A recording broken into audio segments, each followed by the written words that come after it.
Your iPhone may soon have more ads. Apple could eventually bring ads to more of the apps that come pre-installed on your iPhone and other Apple devices, including Maps, Books, and Podcasts. According to a report from Bloomberg's Mark Gurman, Apple has internally tested search ads in Maps, which could display recommendations when you search for restaurants, stores, or other nearby businesses. Apple already implements a similar advertising model on the App Store, as developers can pay to have their app promoted on a search page for a particular query, like puzzle games or photo editor. As noted by Gurman, ads on Maps could work in the same way, with businesses paying to appear at the top of search results when users enter certain search terms. Gurman believes that Apple could introduce ads to its native podcasts and books apps as well. This could potentially allow publishers to place ads in areas within each app, or pay to get their content placed higher in search results. Just like Maps, podcasts, and books are currently ad-free.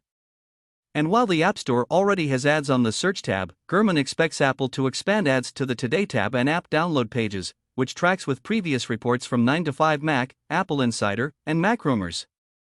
According to 9to5 Google, ads on the Today tab will show up as larger cards with the word ad placed beneath the app's name, while ads on individual app pages will appear highlighted in blue in the You Might Also Like section.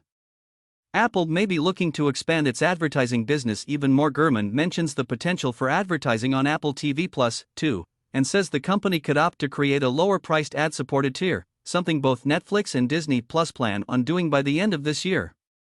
Right now, Apple TV Plus offers only a $4.99/month ad-free subscription plan, although it has started showing ads during its Friday night baseball live streams. Apple first introduced ads on the App Store in 2016, and also displays apps on its stocks and news apps.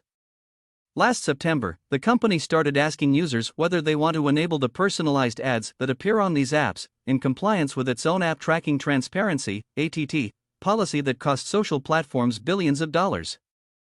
ATT gives users the option of disabling the tracking tools advertisers use to display targeted ads.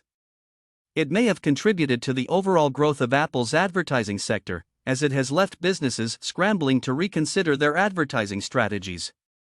According to data that Insider obtained from research firm Omdia, Apple's advertising business grew 238% to $3.7 billion in 2021.